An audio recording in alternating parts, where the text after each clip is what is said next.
Hello and welcome, Illumineers, to Let's Talk Lorcana, your weekly live show every Monday. My name is Brandon, also known as B-Squared24. I am one of the co-hosts for this show, but I am also joined by the Illumineers, Liam over there. Of course, Erin isn't there yet. I actually don't know. I hadn't asked where she's at, what she's doing right now. She's trying to get Elena to sleep, Okay. and Elena's in a little bit. She'll join us in a little bit. But yeah, it's the perils of live streaming when you're a parent of a toddler. Yeah. So anyway, this is Let's Talk Lorcana. Welcome if you're new here. If not, hello again. Shout out to the live chat. I see everybody there. We have a lot to discuss today. A ton of card reveals came out since last week. I feel like even last week there was a lot that we didn't get to just because, there's 200 cards in a set and they seem to have condensed down the reveal season this time, which makes it even harder for everybody to sort of get to everything. But lots of exciting things have been revealed. We've got some fun and some special guests coming up tonight as well, so be sure to stick around for those. But with that being said, Liam, how was your week?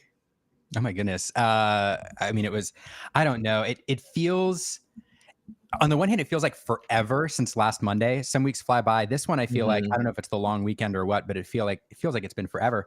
And at the same time, I think we've seen over half the cards in the upcoming set in this. Week. So, like, personally, it was a bit of a whirlwind. And didn't get as much done as I would have liked on the long weekend. And then on the Lorcana side, it's like drinking from a fire hose, trying to keep up with all the reveals and all the news and the main stages. So since the last, that reminds me, since the last live stream we did, there have been two main stages, right? Yeah. You were on one of them, right? You and Erin? Yes, we were, which was a treat. We got to hang out with Mushu and Villain, some of our favorite folks. Yeah. And reveal some cards. And then today there was another main stage.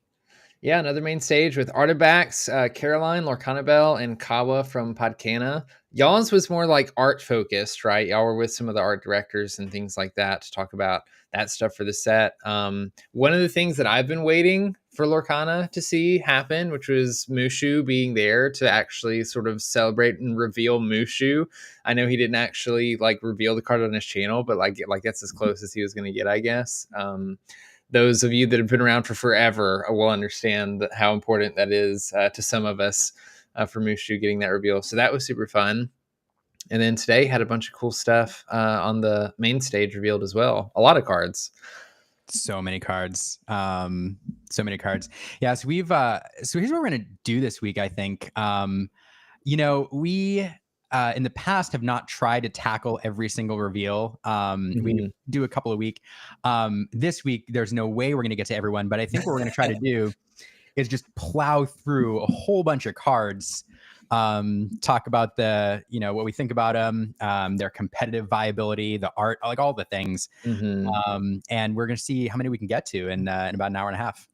Yeah, that sounds like a plan for me. I warned you before the show. I'm going to go ahead and warn live chat. This is the first time that I've seen a lot of these cards because they have been coming so fast. A lot of them have been in the middle of the workday. I've been able to catch some of them. Certainly have not been able to catch all of them. And even the ones that I have been able to catch haven't been able to fully digest so far either, especially in the context of the full set. So with that being said, any opinions I'm able to take back later. If I say a card's trash and it ends up being amazing, don't come at me. Hey, even some of the best, I'll remember very, very clearly. My favorite one was there's a very, very prominent player, I won't name names, who said early on before when the Shift Diablo is coming out.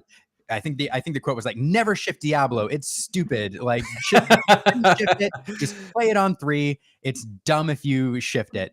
Yeah. And later on walked that back. And this is not to call anybody out, but it is to say that during preview season, we have quick takes and hot takes. And even some of the best players get it wrong. Yeah, I remember when Sisu and Ice Block were revealed in the same set. I did not make those connections, and I said both of those cards were not great. And then here we are, and it's like one of the more impressive combos, obviously together, right, than anything. And I always just kind of sit back on that, what was I thinking? What was happening? Yeah. And I will say, live chat throughout the show if there's cards that you want us to talk about, because we're not going to get to them all. So if you've got one that you want to hear some opinions on from either us or our guests, or if you have some thoughts on any of the cards that are revealed, perhaps you've thought of a combo or two that we haven't thought of or haven't mentioned yet, or a way that card might be competitively viable, please throw the comment in the chat and we'll pop it up and we'll brainstorm this together. So yeah, with that, luckily, Brandon, everybody here isn't just relying on our, wit and wisdom when it comes to these cards. We're going to bring in some awesome guests to give us their opinion on these cards as well. Yeah. As I take a sip of water. All right, well, let's introduce our guests, because I'm really excited. First, we definitely wanted to get a highly skilled competitive player in here to talk about what they see going on with these cards in the meta. And I will say too, when it comes to competitive players, everybody that we call competitive players, I think, are these top tier pro players. They're all very, very good players. Some are also very good deck builders and innovators. And even some of the players who are very, very good, there's a lot of them that'll tell you, hey, I'm not an innovator. I'm a very good player. I rely on other people to innovate and give me some deck lists, and then I tweak them and take them. But our first guest that we're going to bring in here is not only a fantastic player, but also a fantastic deck builder. And every single event that I've seen her play in has brought in something spicy and slightly off meta and has done very well with it. So with that, we'll welcome NA championship player, Clara Sear. Hi, hello, Hey. how you doing? What's up, Clara? It's amazing. I'm happy, so stoked to be with you all tonight, and I can't wait to review cards and give you my honest opinion about any cards we will be showing tonight. Yeah, I'm excited to have you here. Kind of just to echo what Liam said, you're one of those players that when I see your name come up on the screen, especially something like a DLC, I'm just itching to see what you've brought. And for that read, knowing that you're an innovator, a deck innovator, I'm always interested in these types of players' thoughts on the new cards, because you guys are always thinking of something cool and new that we haven't seen. Yeah. Have you managed to keep up with the reveals at all? Or are you going to be seeing some of these for the first time like we are? I would say 90% of them I've been keeping up. For those for today, not so much. So yeah. So when I say seen, not everything is made up my mind about them at the same time. That's fair. Yeah, that's fair. Okay, we have one other guest we're bringing in. I'm waiting for making sure the connection's right before I bring them in. Oh, there we go. So yeah, we have the green room going on. There's all sorts of tech side of things. So there's one other guest that we want to bring in. I'm really excited to welcome to the stream for the first time. So before I bring Phil in, we all know there's no official judge program. And we've talked about that at length here various times, and it's one of those hot topics. And so we all know that that's true. But there are certain folks in the Lorcana community who have kind of set themselves apart in terms of their game knowledge, and who kind of become known as rules experts. I think Googly Glimmers Joe is one of them. And there's several others, but one who I've actually always wanted to have on the show is Judge Phil. He's a very good Lorcana judge because judge is in his tag on social media, and so not only is he a fantastic player and member of the community, but also can give us kind of a rules angle on some of these cards, because there are a few cards that have been revealed which have caused some questions. So really excited to welcome in for the first time on stream, Judge Phil. Hey guys. Hey. Thanks for joining us this evening for our. Thank you for having me. Our reveal bonanza. Have you been keeping up with everything going on? I've been trying to. There's a lot. I just I hate trying to theory craft on an incomplete set, so I try not to spoil too much. But yeah, there's been some crazy cards coming out, so it's been fun to watch. That is true. Hey, here's a random question before we get into cards. Can you explain the term for anybody who's newer to the game? Can you explain the term theory craft? Oh, it's just taking the cards and seeing how they would fit together, and just seeing what the card might be able to do in the current meta and see if that would be a meta viable card and how it will perform. So a lot of the top players and stuff like that, they like to take the new cards and try to just break the game with it and see what the new combos are. And that's what they're going to bring to the next DLC. So Clara, I bet, is like already theory crafting with Lady and, you know, those new green yellow cards. So that'll be really fun to see. Yeah, I agree. I agree. All right. I don't know. Should we get, what do you think, Brendan? Should we get into card reviews? Or? Let's jump into it. There's so many cards to review. Why not? Let's start turning through them. So there's one I wanted to start with. And again, I'll just remind everybody, if there's cards you want to see, let us know. Not that one. Okay. Well, we'll start with this one real quick. This is in here because one of our amazing viewers and good friends, Mandy, said you have to at least mention this card, that it exists. This is Kitten Yzma. We only have the image in Italian right now, I think, but I believe it reads that when it's banished, if you have if an opponent, I don't remember what it says. Hold on.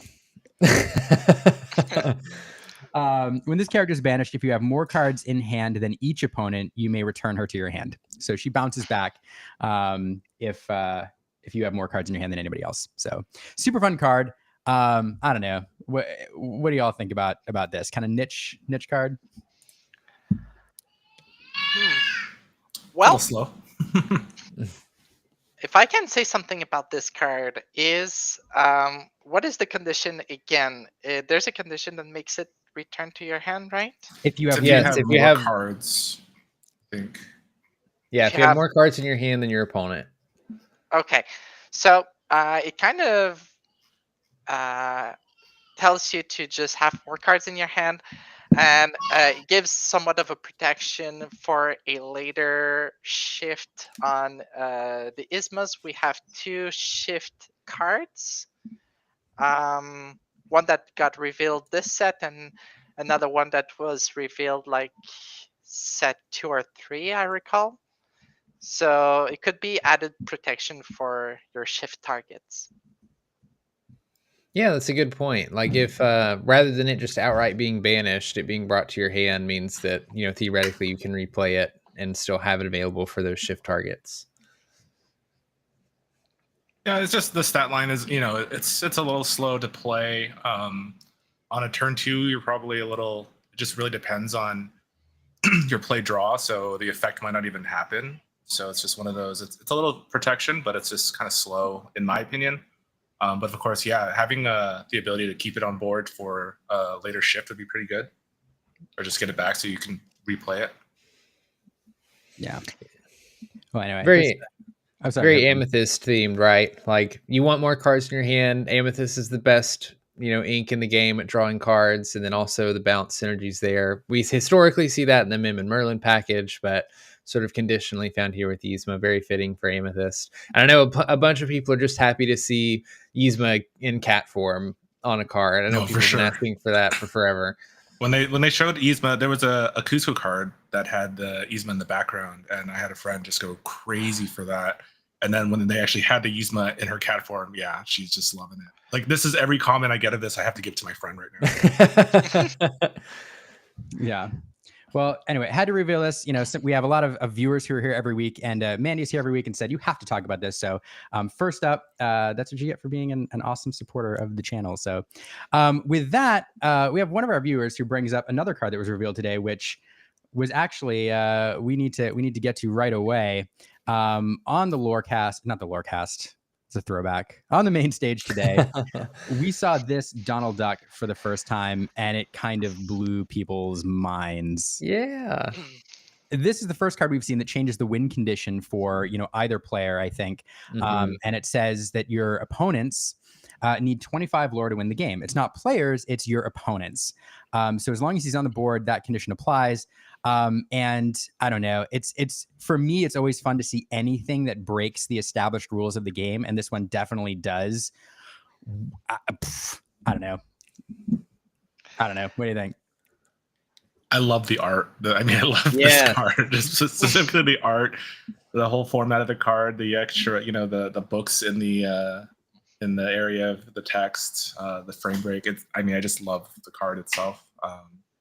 It's really fun. It's a little heavy as a 7-cost uninkable, but it's it's kind of fun to try to slow the game down. And it fits in the Amethyst Ruby, or those Amethyst Sapphire decks. They're just controlly can get this out pretty fast too with Blurple and stuff like that.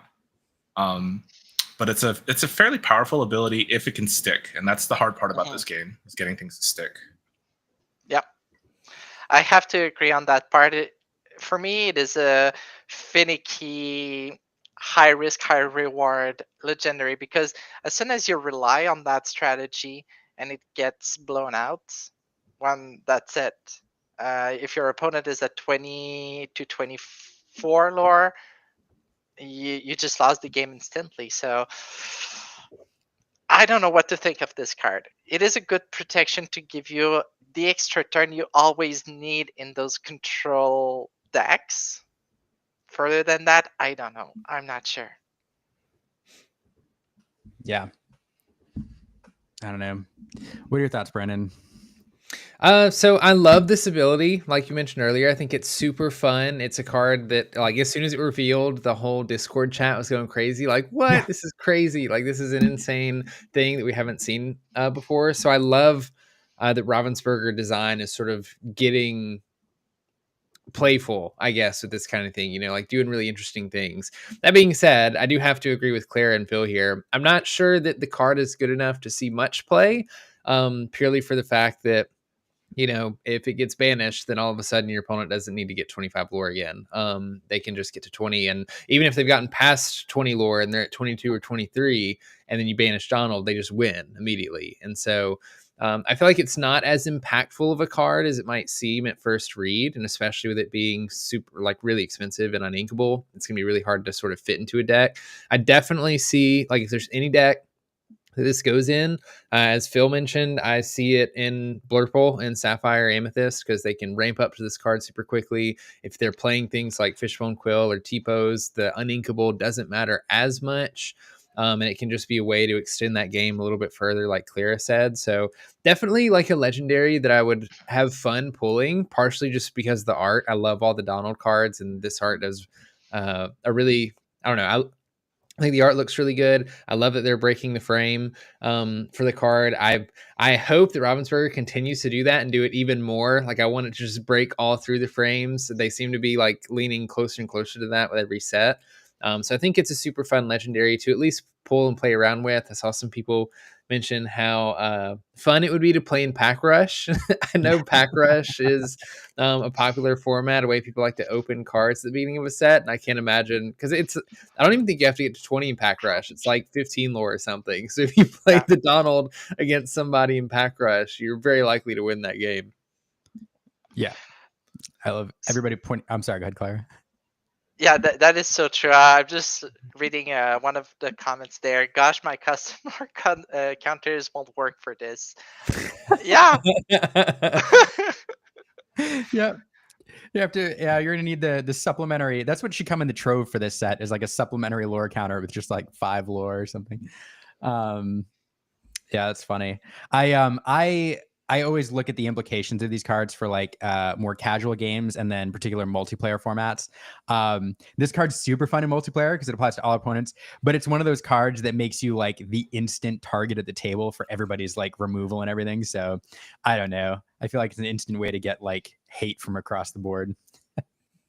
Well, also what I love about this card is not the card itself, is the implication for future sets, for future cards, that the developers of Disney Lorcana are ready to go beyond the game as established by itself, how it is right now.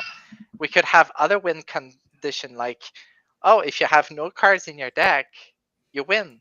That could be something we see in the near future. Yeah, I love alternate win cons. Same. Yeah. Well, so a lot of people here mentioning the art. I thought it might be fun to bring in another guest for a few moments to talk a little bit about the art in this card, because I do think that that's one of the things that really stands out. So like to welcome to the stream. Welcome back to the stream, Lorcana artist Eri Welli, the artist who brought Donald Duck to life here. Eri, how are you doing this evening? Hey, hello. I'm happy to be back here. Hello.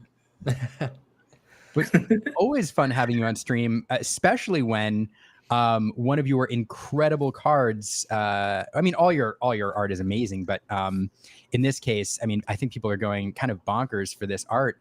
So I don't know. It's just fun having you here on the day that we're seeing this card for the first time.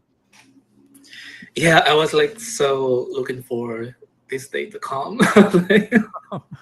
This was like when I received this assignment was like, oh my god, my dream has just come true. Like I've achieved full circle now because like I've always wanted to do Donald Duck like since when they first asked me which characters I wanted to do like the best, and I was like, oh, Donald Duck for sure. I've said like I think you remember when I was like first here, and I've said like I loved to play with Donald in a very like old Nintendo game, and I was like I love like play with Donald in that. I think the name was like Mickey to Donald Adventure or something, right? And then after I like played with Donald a lot in Kingdom Hearts as well, and I know many people has mentioned Kingdom Hearts when seeing this card. This card should not like have anything like it's not related to Kingdom Hearts at all because it's not like about Kingdom Hearts at all. But I don't know, somehow the reference kind of follow me any way I would go. Like there is no way I could not kind of feel the vibe of Kingdom Hearts in it.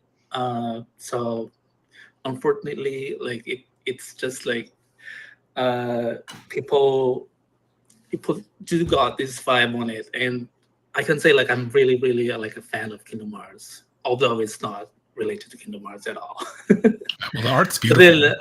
But then again, yeah, Donald Duck was like the first character I wanted to do like for the most in Disney Lorcana. So when I received this assignment, and I also like received the assignment to do his clothing, like do his costume, and I was like so happy about it. I did like I think it's the costume concept I did like the most variations of because I was like having ideas out of everywhere. And they loved it because I like had like 20 different Donald variations, and I was just so happy with it. I was like hoping it would be out to everyone to see like any soon. Yeah, I'm just because so happy about it. y'all don't usually know like when an art is coming out, right? Like they commission you for an art and then you just kind of see it when everyone else sees it, right? We kind of know because we know which set every artist. So, Okay, like, okay. Kind of know, right? But I was like hoping like my day to shine would come. and luckily we had like two reviews today, right? That is We have two of my cards, yeah. That is true. And I suppose, not that we want to move off this too soon because this, I mean, I could start all day, but we did, we saw this revealed. It was Eri Welli, and then bam, shortly afterwards, this card pops up on Disney Lorcana socials. And wow. Another fantastic piece, Eri. Yeah, like a fun fact about this. I had like when I was doing this one, I was listening to Madrigal songs like every day. Like every time I was painting on it, I was like listening to Madrigal songs. And when I did like my Spotify Wrapped, it was like the most album listen was like Madrigal album because I was like listening a lot about it. Yeah, in this case, like the clothing is not mine. The concept was I don't remember the artist's name now, but the concept was by someone else. But I think when I was doing it, I was like listening to the song, like to take the vibe of that dancing vibe, and that like like that cheerful and danceful vibe of Encanto, and I could not get out of that. So like I was always listening to it, like to get in the vibe, and I just love the outcome of it. And also like the art director of this one is Clear JP. Like, oh yeah, he was, and he's also like an old friend of mine, so it was really fun to work with him in this one. Yeah, Kuya, fantastic art director, fantastic Lorcana artist in his own right. Yeah. So that's so fun to hear that you all collaborated on this. Yeah, I mean, it's a fantastic piece. Well, out of curiosity, I mean, I know the Madrigal deck has been lacking some pieces for Phil and Clara and Brandon. I know the Madrigal deck has been lacking a lot of pieces to be like competitively viable, and even in a casual setting, it's lacked a little bit of punch. I don't know. What do you all think about this card in terms of its ability to bring the Madrigal deck to the next level? I think the card is okay for the stat line, for the shift, and the ability is actually really strong, but I think it needs a little bit more support in the terms of songs in Amethyst and Amber for it to really pop off. Some really good songs. I joked a little about it. I mean, like Friends is probably one of the best songs in Amethyst, right? That can fit the 3 costs or less. But there's other songs there that currently would fit the bill. It's just I think there needs to be a little bit more zip for it to fully see the light of play. I think we're getting there.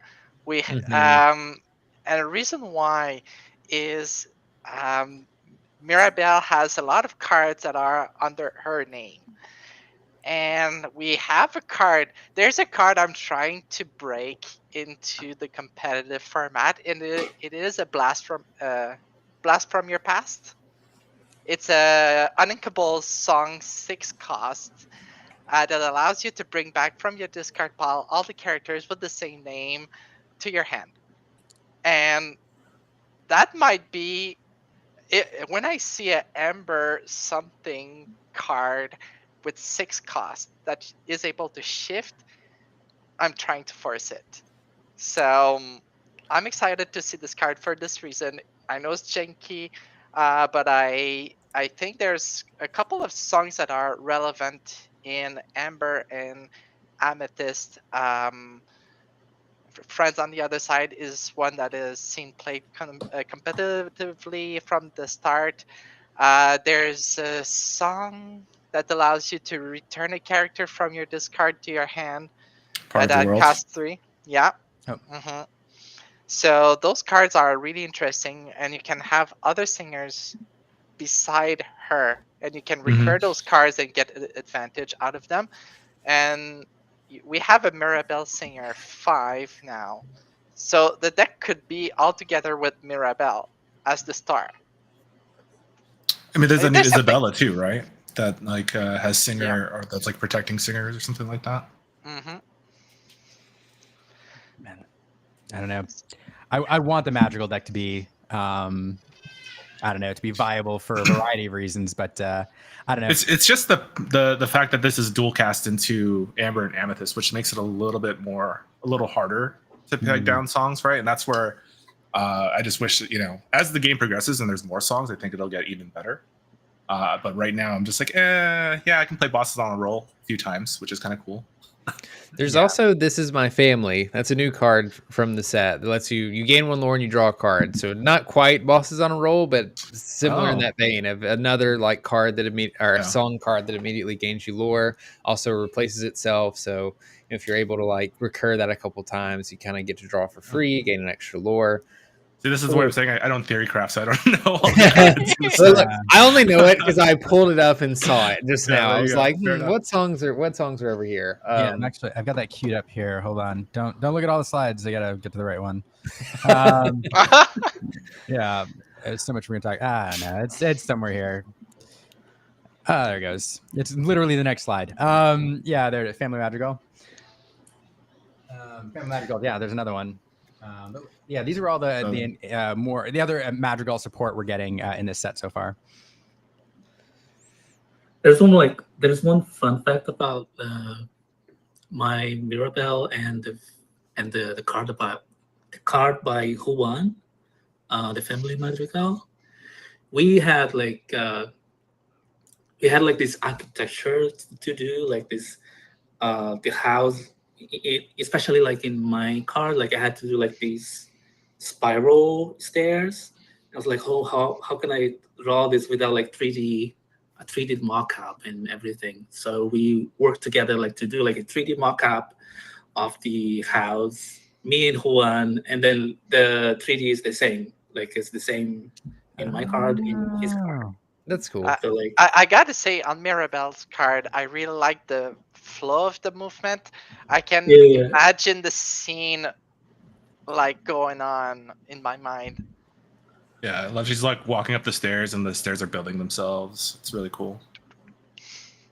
Yeah, that was so difficult to draw. Like there was like the idea of like I wanted to keep the idea that the stairs were like being constructed as she was climbing on it, and still like I think the hardest thing on this card was like to keep the idea that she was climbing, but still keep the idea that she was dancing while climbing the stairs. So I was like, so the pose was a really challenge to do on this one, but I do really love the outcome. With the help like of Clea and also like Anistotic, helped me a lot with the pose and the everything. I had like many references as well, like reference from Lion Decker. Like Lion Decker is like an old American artist, and he does a lot of artists like of people playing little guitars, and I was like taking that gesture and then the silhouettes and everything just to set like the right pose for Mirabel on this one. So like everything was very difficult to place. Like the idea that she was playing the guitar, she was dancing, climbing the stairs, and then putting this all together on a card. And the stairs, like it's like constructing as she's climbing. So everything on a single image, it was like very difficult to accomplish. So I really love this card. It's fantastic, and getting to see, I mean, both of them, both your Donald and your Mirabel in the same day. I don't know. It's so cool. Just last question before we say, what's that moment like, seeing a card that you worked on so long ago that you're so proud of, all of a sudden debut to the public and seeing people's reaction to your work? Yeah, I love like people talking about abilities and how it would fit in the game. And so like I remember like one of my cards, like Tango I had like on the first set, like people were saying like, oh, this card is not really very useful, but the art is amazing. Like I'm always like I find it funny when see like people talking about the art and the playability. Like sometimes you see like people hating the card, but like they are hating the ability, not hating the art. So like I'm always like paying attention to these people. But yeah, I think it's just amazing, like see how people gets like in how they get like the same idea that I had when I was drawing it. Like when people was like talking about the Kingdom Hearts reference on Donald, that was not something I wanted, like I did like in purpose, but somehow it was there because it's just my reference. Like it's how I like too much like Kingdom Hearts, and I've been playing too much Kingdom Hearts. So there was no way I could not somehow make a reference to it, even though I didn't want it to do it, and even though it's not related to it at all. But then people get it, and like it's like people just get exactly the vibe I was drawing on. I think this is when I feel like it worked, because the idea I had while drawing it, it's just there. like somehow the vibe I was getting is just there. So I'm always happy with these seeing how people react to it. Yeah, that's so cool. Well, Eri, like, thanks so much for taking the time out this evening on short notice to chat with us. After your cards were revealed, I know I quickly sent you a message. I'm like, hey, you want to chat about it? Because people were going nuts for both pieces. So I appreciate you stopping by.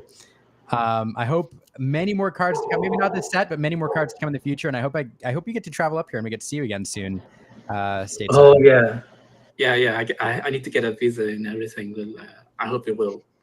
Yeah. Get all right. We'll try this year again. No, I can't wait to see you again in person. And everybody watching, make sure you follow Eri at Eri Welli on Twitter and on Instagram. Eri, thanks so much. We'll see you again soon. Thank you. Anytime. All right.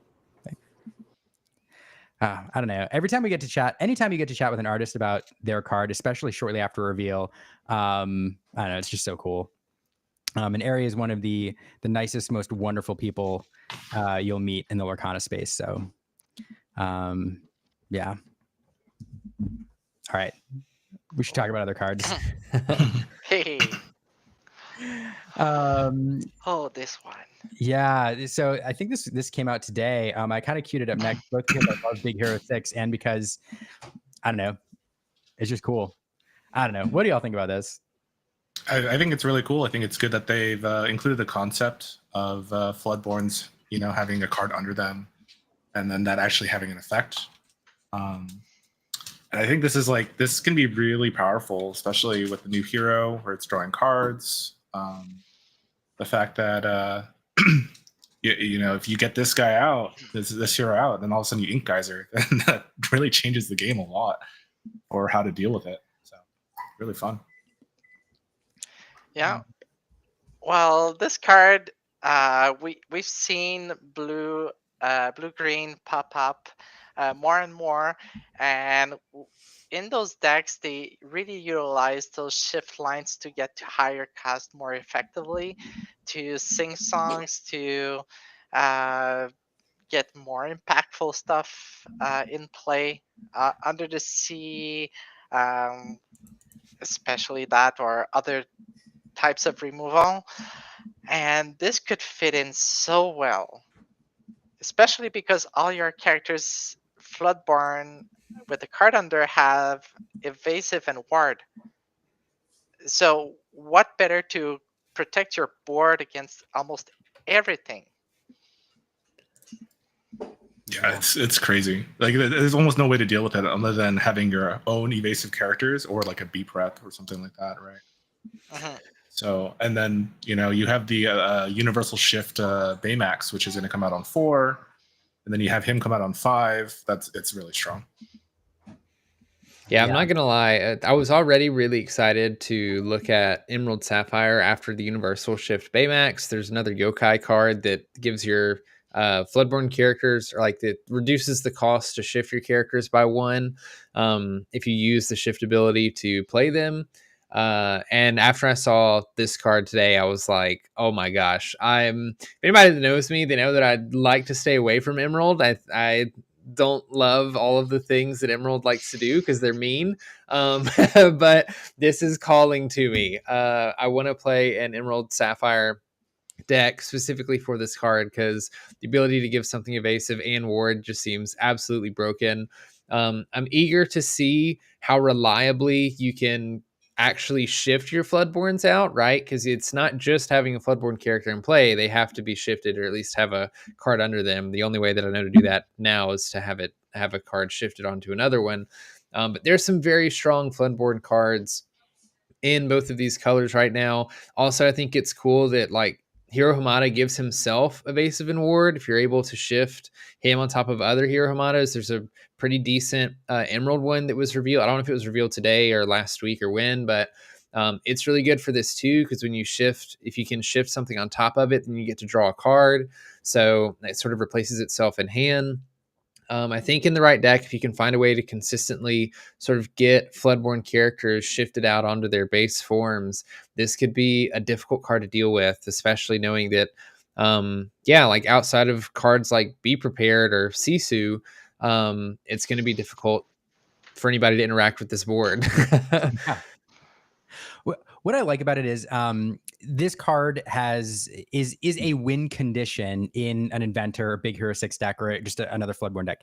And it might not be, we don't know yet if this card is, or this card in this color combo is competitively viable in like big tournaments. It might be, it might not be, but it does unlock another like casual type league deck, because I can see the win condition now where you build your board, you go wide, there's some Inventor synergy, you've got cards that synergize with Inventors and robots, and then you drop this card on the board, all of a sudden everything is evasive, and then you quest out 2 turns and there's nothing your opponent can do.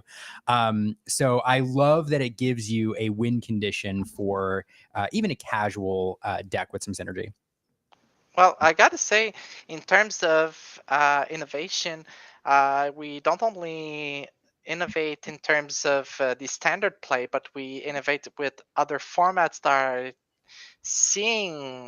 we are seeing come up locally. Like people start brewing about the franchise. People start brewing about Pauper Lorcana. There could be other ways to rethink the cards are in a competitive setting. Yeah, absolutely. That's a great point. That's a really good point. We're so used to in other games, especially Magic is the one that comes to mind, seeing a card come out, and then we immediately go through the list. We're like, okay, this card is not standard viable, but is it good in Commander? Is it good in Pauper? Is it good in And we immediately, or is it good in Draft? And we try to find like the applicability of that card. And those other formats, they're getting more popular, but yeah, they're still nascent. But I love that you mentioned that because it's a fantastic point. Anyway. This is fun. Man, there's so many cards to get to. I'm gonna keep moving through my slideshow here. All right, here is a series of cards. There's one that's bigger for a reason, but here's a series of cards that was revealed by Enchanted Kim, one of our favorite content creators on Instagram. By the way, everybody who's watching, we love to shout out, our fellow creators who've gotten to reveal cards. We know, card reveals are such a special and validating thing for content creators. So if we mention a card or bring up a card that a content creator revealed and we forget to mention who did it, please let us know so we can shout them out. But in this case, these are revealed by Enchanted Kim.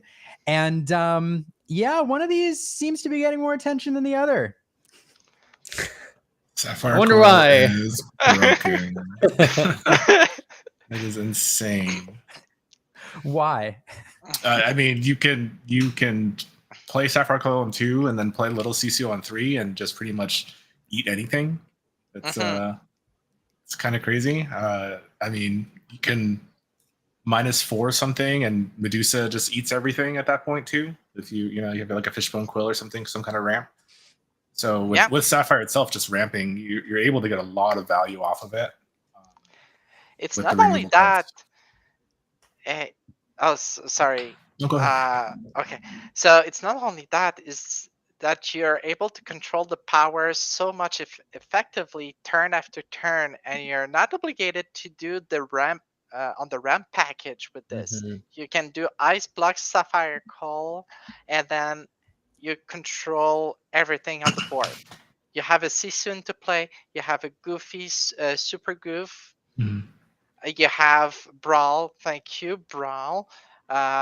You have Big Sisu, you have Medusa, you have, name it, what is the next card that does something with that. And the fact that like you can, you're applying minus strength and then you can then trade characters without losing any value. It's super strong that way too. So a lot of the game is being able to control the board. And if you're able to take out your opponent's characters without losing any of your own characters, that's how you win the game, really. Yeah. He's also stack, right? If you have multiple coils in play, then you just have to ink one card, and you can do -2 to multiple things. Or there was another scenario that I thought of and went blank on, but yeah. And that is we're only talking about Ruby Sapphire. Ruby Sapphire. There is Emerald Sapphire. That is as disgusting. Yeah, Under the Sea, right? Yeah. Under the Sea. Muses. Muses, Under the Sea. You have all the Cloud interactions. Kicker. Oh, Kit, yeah. Yeah, Kit. All those cards all together, and with we can add the songs that ramp, T-Pode. All those cards together just brings all the cards down. Yeah. I don't know. So this card came up on the main stage today. And some people asked Steve about it. Like, we're revealing other cards, and like this card comes up that's been revealed a while ago, because people are so excited to talk about it, but or dreading it. I don't know. Definitely dreading it. I mean, this card plus like the Muses, like you're talking about Emerald Sapphire. Yeah. So one thing Steve mentioned as they were looking at this, he said, one of the things that they considered as when they thought of the power level of this card is that in terms of the Ruby Sapphire deck specifically, or even I think Sapphire Steel, in terms of that deck's game plan, there's other things it wants to be doing on turn 2. And so if you're playing this on curve, you are sacrificing ramp, or other things that those decks traditionally want to do. And so that in a way scales back the power level of this card a little bit, because it does interrupt the flow of those decks traditionally.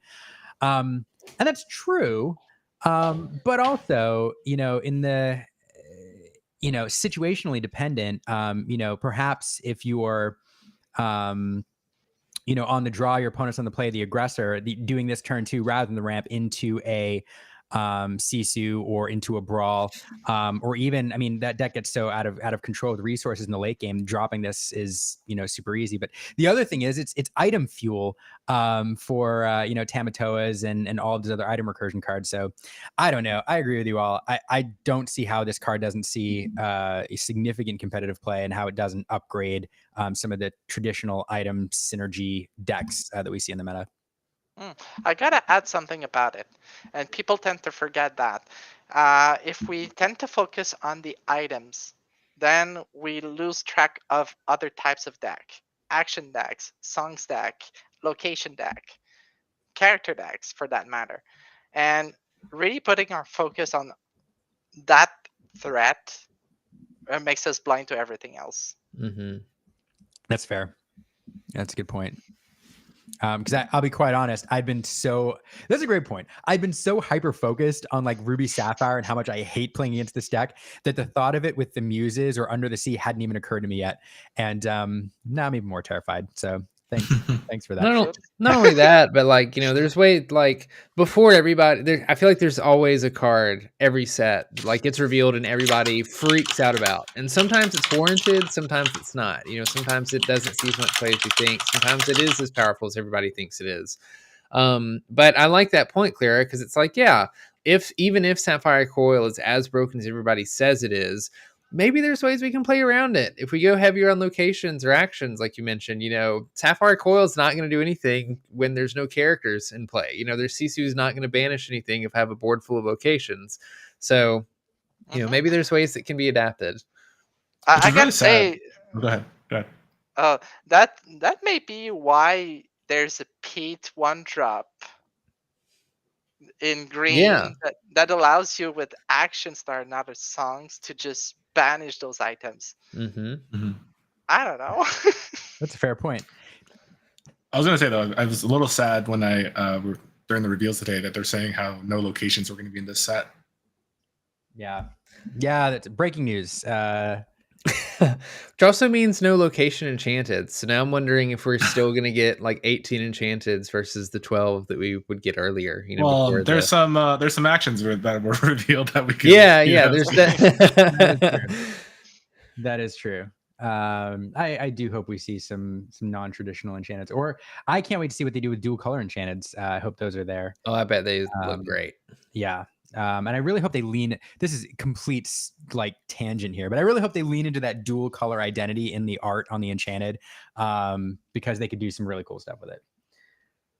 Should we talk about these other coils? Like, are these worth talking about, or are we good to move on? I think they're interesting.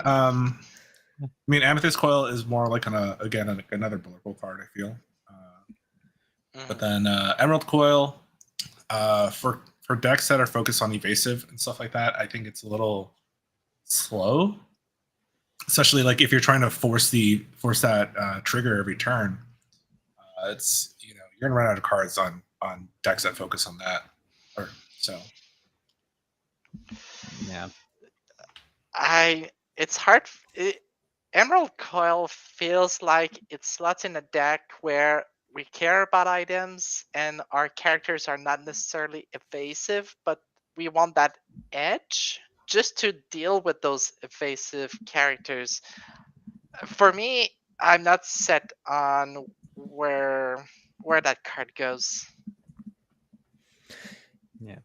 Yeah, I think the uninkability for both of these, the Emerald and the Amethyst, make it difficult, right? Because both of them have their place, but they're relatively niche. And when you have a card that is niche, that really hurts when it's uninkable, because then it can't be a very flexible card for you outside of maybe Sapphire, where you're able to ink some of those uninkable cards. So I'd be surprised if they saw much play outside of maybe one or two. In a deck that somebody decides to slot in for whatever reason. Out of these three, I would expect the Emerald one to be played more than the Amethyst one, because we just haven't typically seen the damage counter cards do much. I feel like characters are usually there or they're not, or they're damaged, or they're there and not damaged, or they're banished is usually kind of how that goes, unless you're able to facilitate some trades on your own turn. And even then, that takes a lot of setting up. And like the only one that I can think of is the Mystic Bell in early on in this previous set with the Genie Wars of challenging each other, then using Elsa to combat that, and then sort of the Mystic Bell to combat the Elsa tech. So yeah. Yeah, it is interesting. I was prepping for the North American Challenge, and somebody, I forget who it was, we were talking about like Diggy Diggy Hole, and somebody reminded me that cards that rely on damage counter staying in the board become so much worse when your opponent knows they're there, and then when you're playing, better players even, because they're easy to play around. So a card like Amethyst Coil, which requires some setup, like damage counters remaining on the board, it's just a challenge when you're playing players who are very good, because they can easily plan around that. So yeah, I don't know. Oh yeah, that is very true. Like the competitive player, once they've seen the trick once, they will know it's a possibility and they will maneuver around that, and will put you into place that you didn't expect, and makes you like that is out of bound, like, let's say. Yeah. Okay. Let's move on beyond these coils real quick. There's another card that I'd actually teed up completely separately, and that people have asked about in the chat already, because it can be confusing, and that's this guy here. The Return of Hercules, our first legendary action. This card reads for 5, and it's inkable. Each player may reveal a card from their hand and play it for free.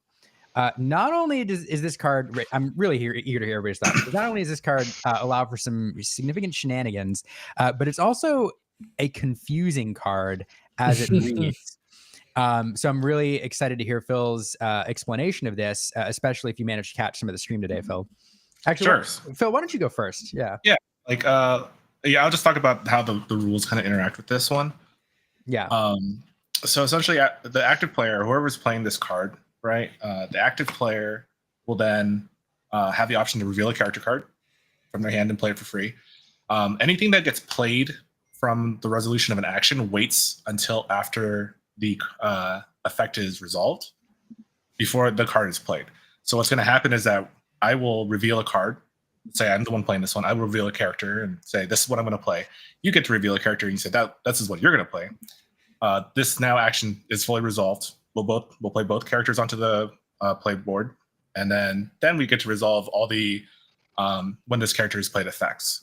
So in the instance in which we both reveal Maleficent Monstrous Dragon, right, we're both going to be able to then resolve the effect of banishing another character.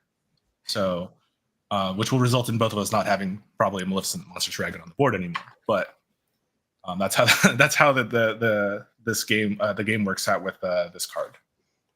So in that instance, you know, both Maleficent triggers have entered the bag, and even though you as the active player get to resolve the Maleficent first and blow up your opponent's dragon, that effect is still there, and then it gets to come back and blow up your dragon. Yep. Yeah.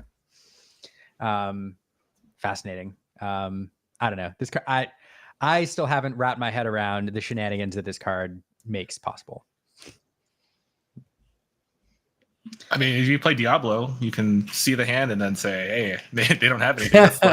Let's go crazy, right?" Yeah, that's fair. They did put it in the color that looks at the hand more than any other. In fact, is there another card that looks at your opponent's hand? Ursula.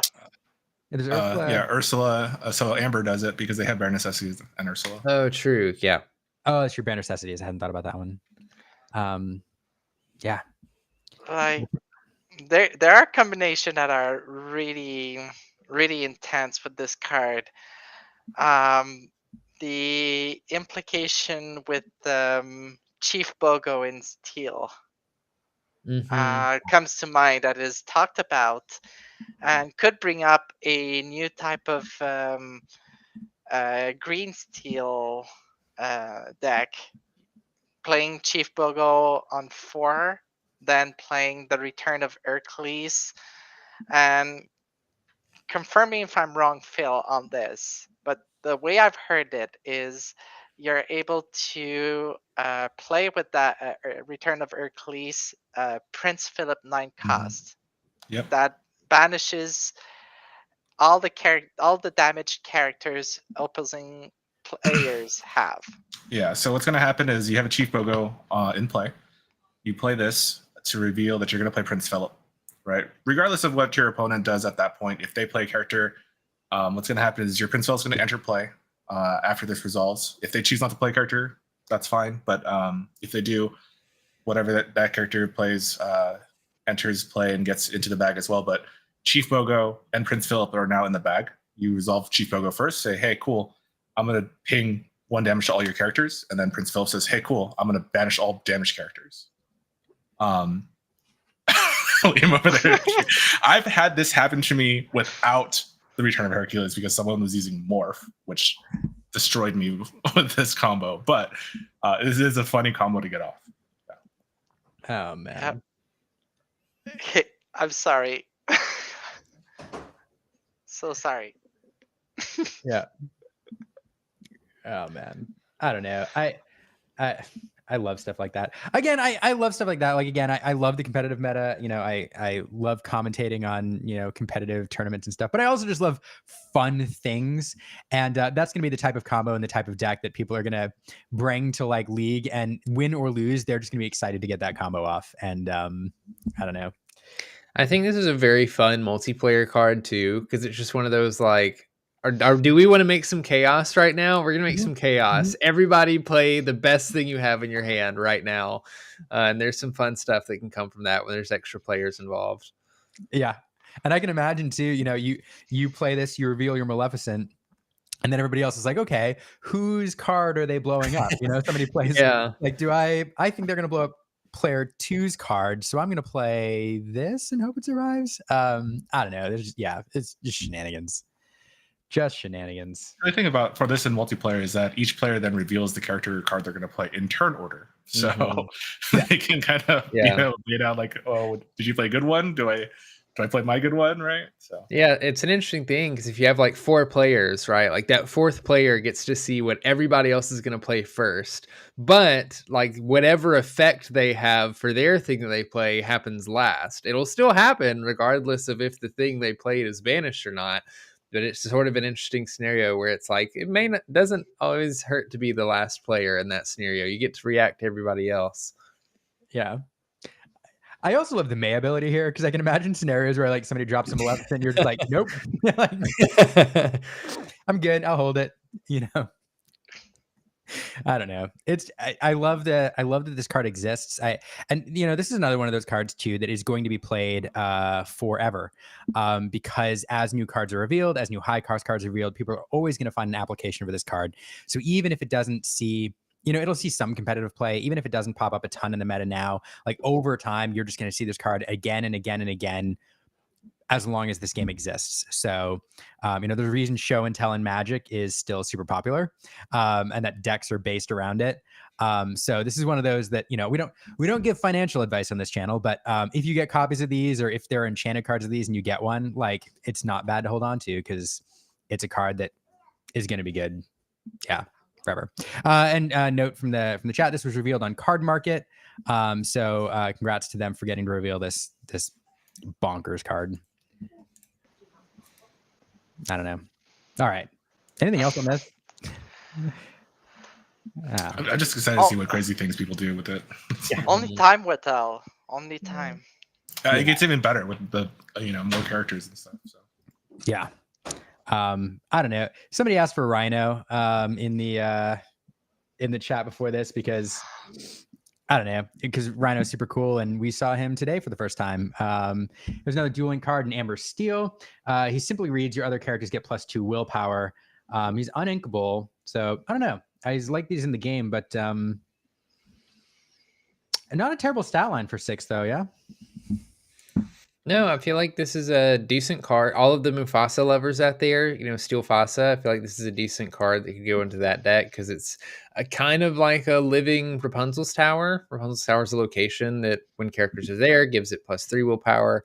Rhino has big stats outside of something like a Sapphire Coil. This thing survives Medusas and Brawls and Sisus and things like that as well.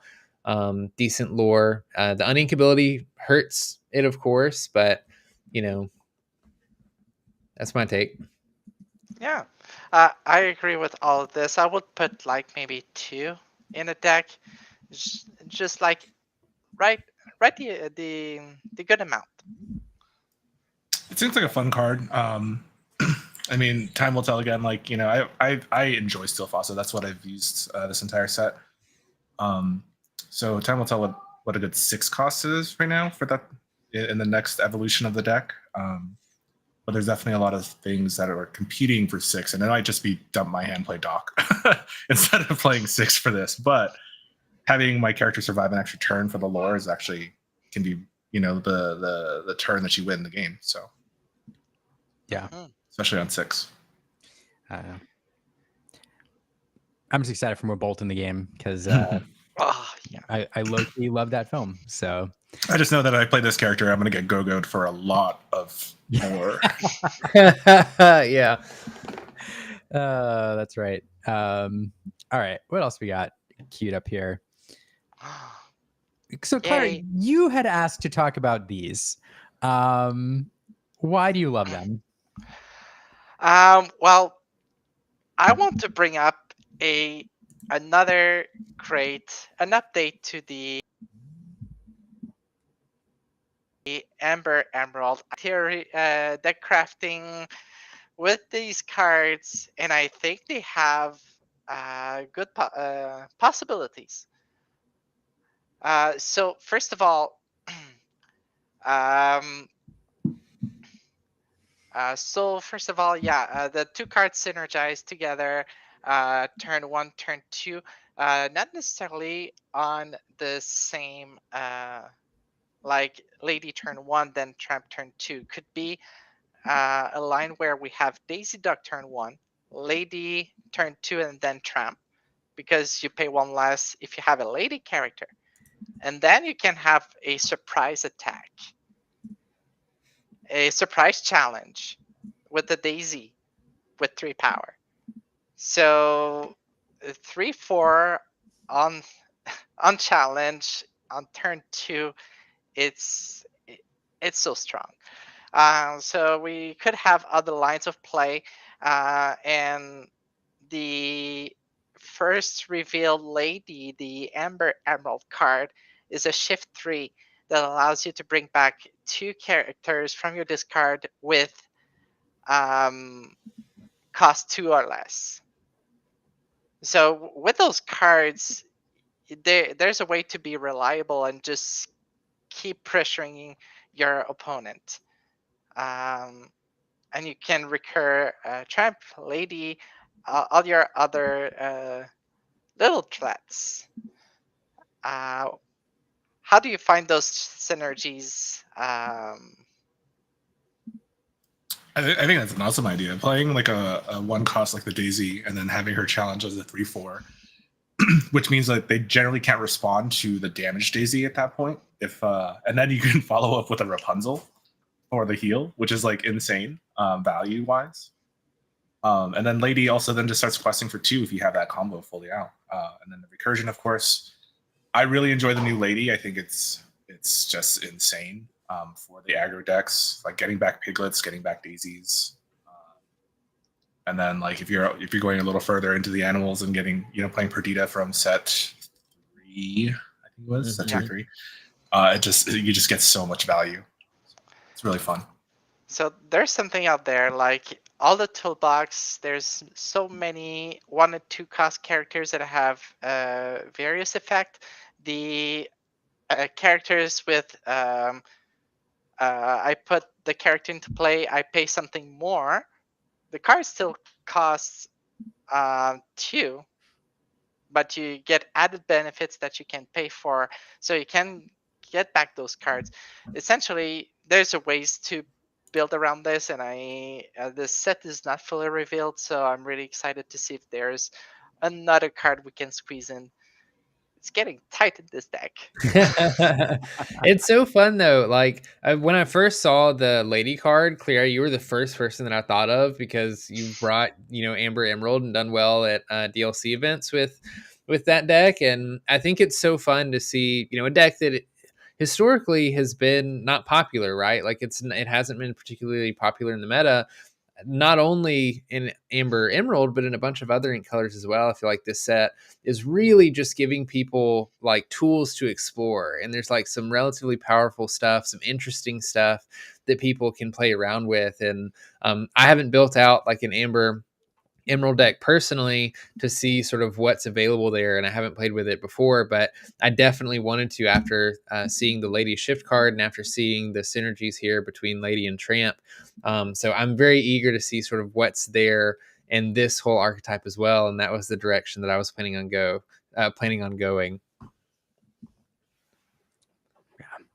Yeah. So with that, like there was something, I believe that Amber Emerald has placed itself as a weenie style of deck with a toolbox. That is my take from so far. Yeah, I don't know. I'm super excited, Clara. When you come up with the deck, with these cards, I'm really excited to see it. I do love that in the last few sets, aggro decks have gotten a bit more. They become a lot more viable in the competitive meta. For a long time, they were basically locked out, and so you with the Amber Emerald build did some work, and then we saw Diggy Diggy Hole like break in last meta and then was everywhere. But I really hope that this makes some more aggro decks viable, because although I do hate playing against them, their existence in the meta I think is important. Mm-hmm. Yeah, super fun. Okay, so that's why I wanted to talk about these. It was funny. I asked Clara, I was like, hey, what cards do you want to talk about? And she was like, absolutely Lady and Tramp. Like, you have to talk about it. I'm like, okay. So fun. All right. And Lady and the Tramp is in Lorcana, which is super fun. Here's just a fun little card that we just saw revealed. I love the flavor of this. This was revealed by Illuminator Healthcare Companion, which was the perfect card or channel to reveal Baymax low battery. It is basically a bonsai that's inkable, but that comes into play exerted. I don't know. I mean, it's a big threat. Like early on, you're telling your opponent either you deal with this card or just quest for 2. Your choice. And depending on what is out there in the early turns, it's either a character that they want to shift onto, or it is something that is not able to manage this. Or so I can see this card being good in some places. Yeah, I definitely like this the ability. I think it can be strong. It really just depends on if your opponent has the turn 1, 2 strength character, because obviously if they do, they're just gonna trade into this immediately. But if they don't, really strong, especially because it's inkable. Just allows you to play in. It is a little bit harder though in late game because obviously, you play him exerted and then they're just like, hey, he's there. They're gonna trade it now. But early game, depending on the board, can be really strong. Just because it's inkable gives you the extra threat if they just can't deal with it immediately. I mean, I always like the chip. Was it Dale from the set that came into play exerted as well. 3/4, right? That set line is just pretty crazy for the effect. Yeah. Right. Also, what I can imagine with those type of cards, we have the Sleepy, we have the Lilo that comes from the discard pile, Baymax now. They'll put them in the Rapunzel's tower. Oh, sure. Well, Put them, yeah. like +3 willpower to everybody. I mean, Yeah. Yeah. Okay. Go ahead, Liam. No, go ahead. I really like that this card's inkable. I know Bonsai was a very popular card in Emerald Amethyst and sort of a tempo and more aggressive versions of those decks. It's the same stat line except it's uninkable, and it doesn't interplay exerted. It just enters readied like normal. But I think this card can be great in a more aggressive style deck for that reason, because it could be a little bit risky later on if you're playing against Emerald and Amber, and you might be playing against Rapunzel. But otherwise, yeah, for all the reasons, I agree with everything that Clara and Phil said previously. Like, if you can play this on turn 2, you're forcing your opponent to make a decision on a potential shift character that they played on turn 1, and if not, it just answers. It at least trades with everything for the next turn or two. So I think a really exciting card. I see Mo in the chat saying that it's one of his favorite Emerald Amethyst cards in the set, and if he says that if he says it's a card he's excited about, it's an Emerald Amethyst pro there. So maybe something to be looking out for as well. I will say a lot of the Emerald Amethyst players started falling off of Bonsai later into the set just because of the inkability issues of it. And they started going towards Prince Philip because it's an inkable similar stat line, with the ward as well. But just the inkability is really what a lot of the players favored, especially because going into Emerald Amethyst in this last set, they really wanted to actually just play 2 1-drops on 2 than a 2 costs on 2. So. Yeah, and like a place where the inkability really helps is, later on in the game, if the card becomes less relevant or potentially a threat, you can just ink it, right? Like you have that flexibility where you didn't with the Bonsai. Yeah, I loved the Bonsai and the aggressive version, but the uninkability it was super frustrating. I was on my phone here double checking in the app. I remember there were some cards with robot synergy as well, but the only one that really popped. There's a couple like Prepare Your Bot and some other like niche ones, but he is searchable with Hiro Hamada. He's a robot, so you can pull him out if you're building kind of that robot inventor deck. So there's that. But anyway, interesting card. But I will say, I left this comment up. If Mo Emerald Amethyst Extraordinaire loves it, then if Mo and Clara love this card, then or like this card, then there's something there. So also common, so you'll see it in draft quite a bit. So. Here's another card that some folks in the Discord have mentioned. This card was revealed today during the main stage, and it introduces a brand new shift type. It's Puppy Shift. So this card can shift onto any puppies, which is fascinating. I don't know. I was super excited to see this as a puppy enthusiast. What do y'all think of this guy?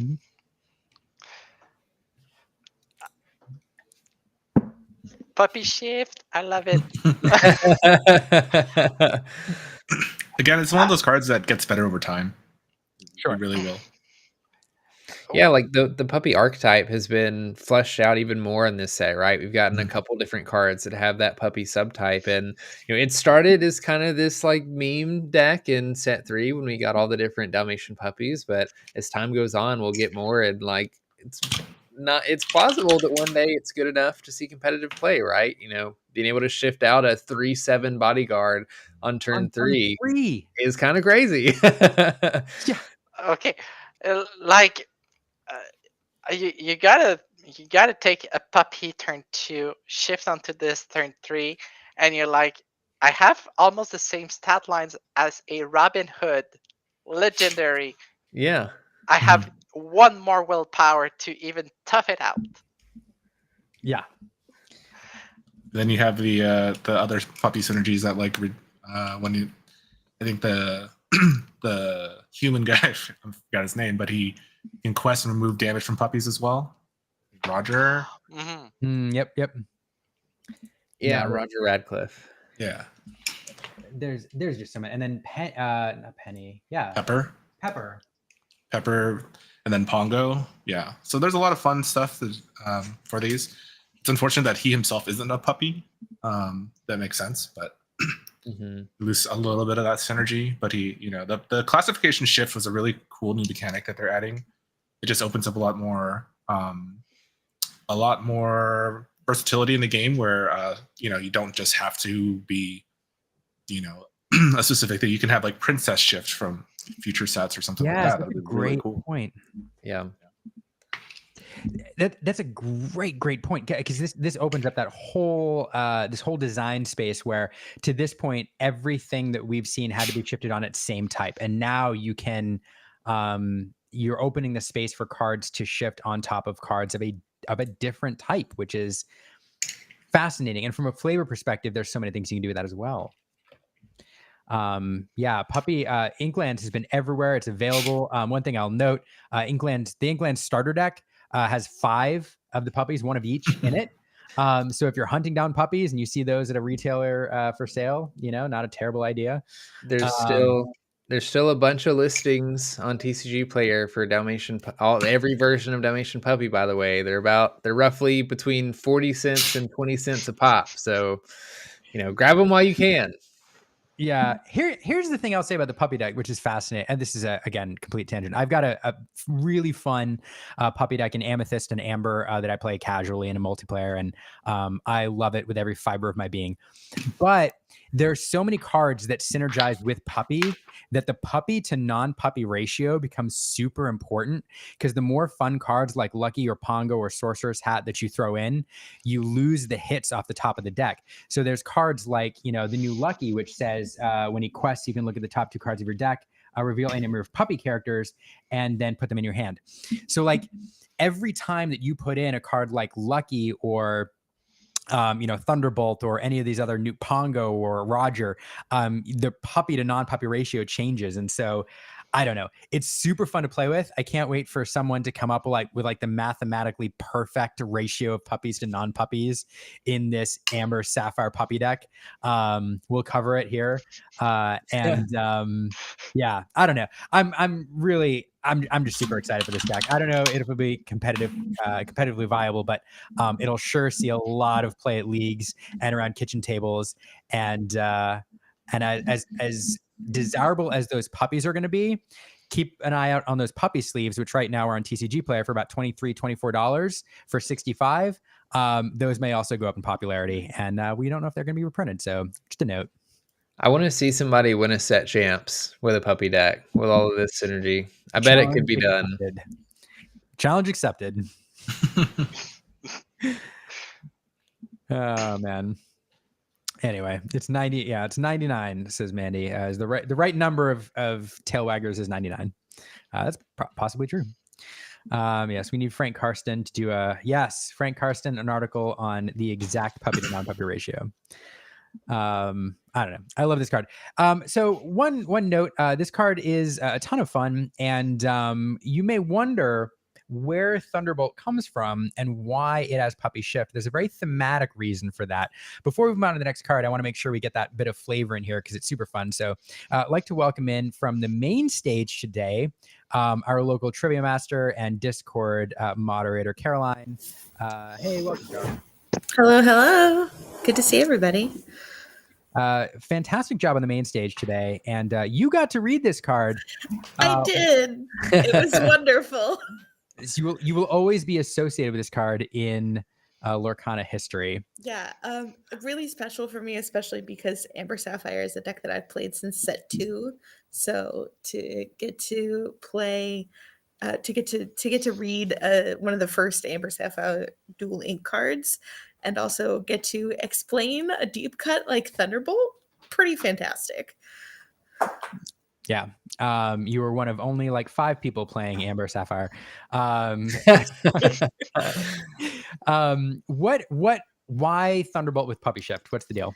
Okay, so for anyone who hasn't seen 101 Dalmatians, Thunderbolt is a TV star. He is a superhero on television that our Dalmatian friends watch as they are hanging out in the living room of the Radcliffes between dinner and when Pongo and Perdita will put them to sleep for the night. And so they have one episode of Thunderbolt that they get to watch. And this is also when the Canine Crunchies commercial comes on, and we get iconic moments like when Rolly talks about how hungry he is. And that moment is like one of the ones that's actually depicted on a card. Like if you see Rolly's card, he is sitting in front of the television where Thunderbolt is playing. And so it's very thematic, very flavorful that Thunderbolt is the puppy shift character, because all of these puppies grow up like wanting to be just like Thunderbolt. And so with the right resources, any of them can become Thunderbolt. I love it. Isn't that so cool? I love it. Yeah. It is absolutely cool. All right. Well, I mean, it's a brilliant card. I'm glad it exists. It's making puppies even better. And I'm so glad that you were the one who got to reveal it today on the main stage. Super cool.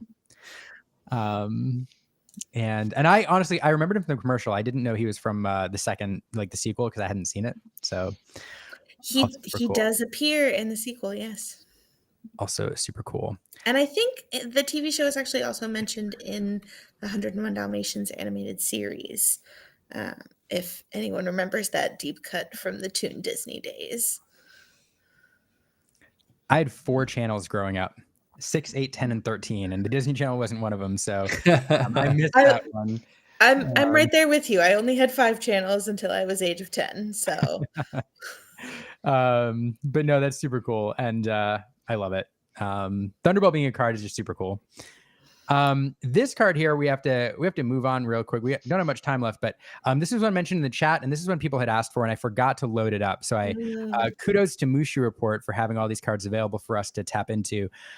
We saw this card a while ago, but it is one of our legendaries in steel, and it has kind of a bonkers ability. I'm not sure what to think about it. It's interesting. Initial impression. I feel like it's a little bit of a callback to like Mickey Mouse Trumpeter, who we saw several sets ago.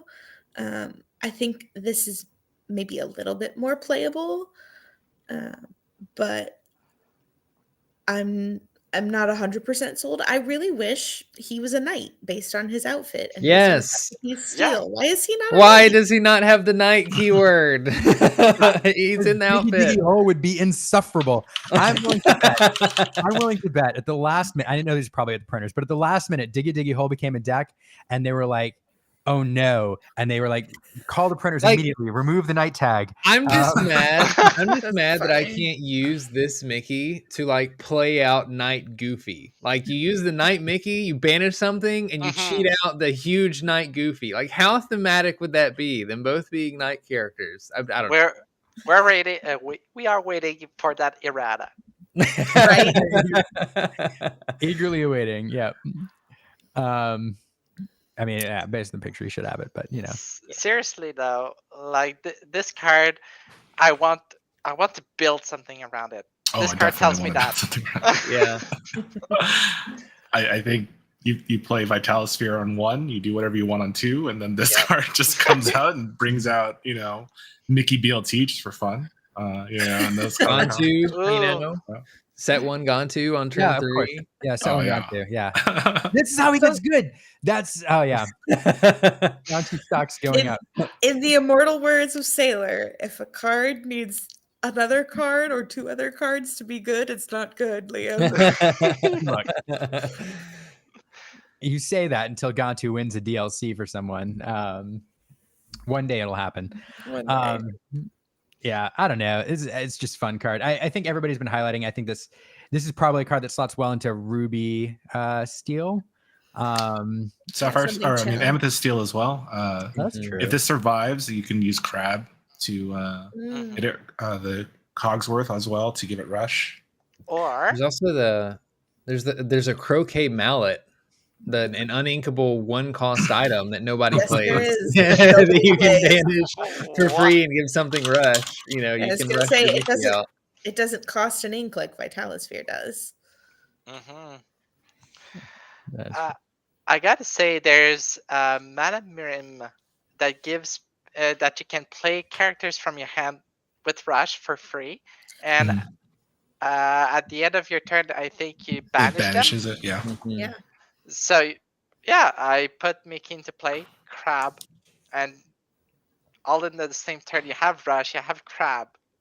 Could be something. There's a song that does the same thing, Gruesome and Grim.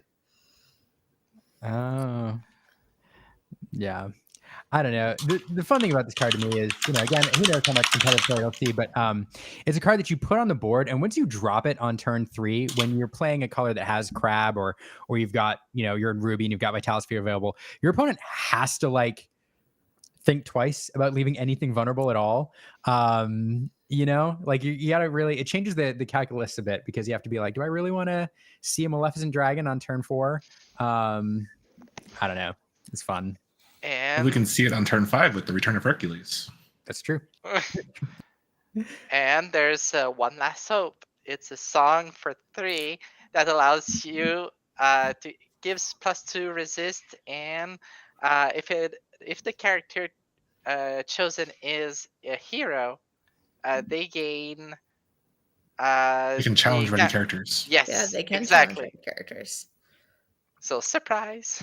That would actually be a really good pull with this, because then it wouldn't matter if your opponent left anything vulnerable. Mickey's a hero. And can challenge ready. Yeah. Yeah. I mean, that's funny too, because I think the common line of thinking with this card when everybody saw its stat line was, it runs into something, it gets challenger, it most certainly is banished, but you get a trade out of it. But if it managed to survive because you tack resist onto it, and you get to use it again, then it just becomes, I don't know, a problem. I like Saya's idea in the chat, using the Fairy Godmother, the Floodborn Fairy Godmother and Amethyst, where it banishes and you just bounce it right back to your hand so you can replay it again. You just loop it forever. Where's Josh Paul when you need him? Okay, I'm waiting for that. I'm waiting for that 1-cost Fairy Godmother. I am waiting for that card. That's true. I mean, she's a shift too. That's insane. Yeah, what? Bonkers. I don't know.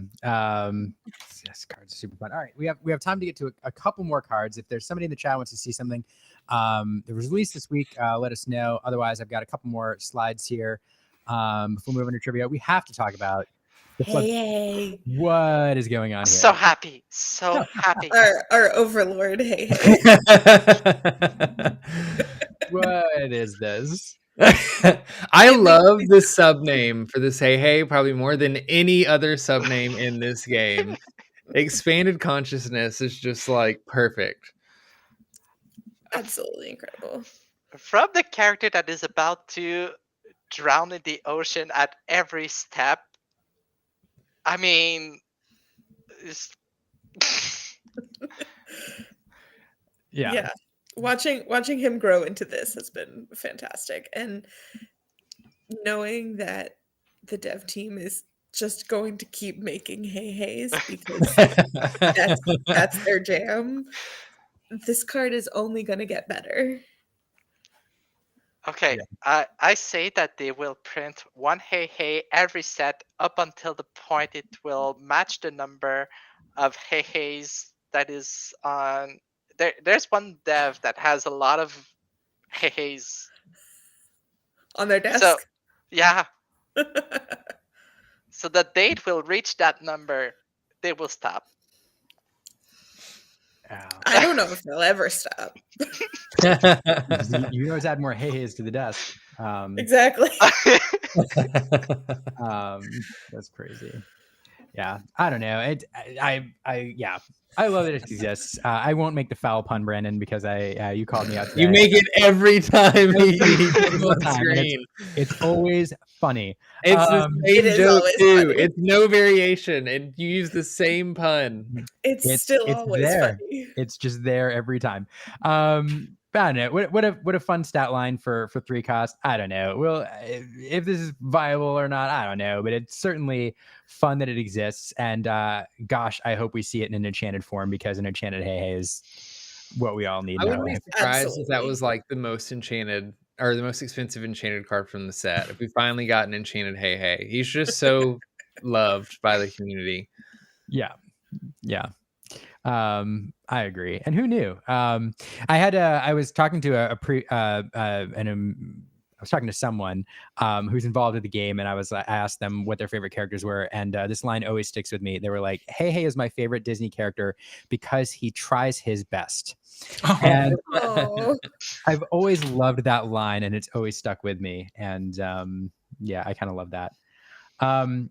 We have time for, let's say, 2 more cards. One, by popular demand in the chat, I guess we have to pull up this card because everybody's been asking for it. Initially I hadn't loaded this up because I thought that it was a week old, like we had last week to talk about it. But then I was like, no, it's not, because it was on the main stage on Tuesday. So it feels like it was revealed like 2 weeks ago, but no, it's only been 6 days. This week has just felt like an entire month almost. Right. Yeah. So shout out to everybody who asked for this card. It's Mushu finally in the game. Finally. Yeah. I love it. They clearly they wanted to save him for something good. This is good. This is better than good. Like, this card is a resist +2 and a location thieves all into one character. I mean, A well-statted character too. yeah, it should have been a legendary. I mean, You know, I like that they don't necessarily make their best cards legendaries, because it makes them less difficult to get. yeah. And therefore makes the resale market a little easier on folks, and makes it a little less discouraging to buy packs, because you have a little bit of better chance of getting what you want. Yeah. Couldn't have said better. I don't know. Those genies were really hard for me to find this set. That's fair. You're not wrong. That's fair.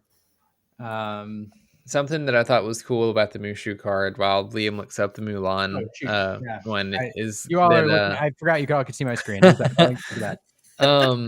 The original Mushu artist is the one that is the artist for that card. Yes, so, Tom Bancroft. Really? Yeah. Oh. So that's like super special, I think. Very.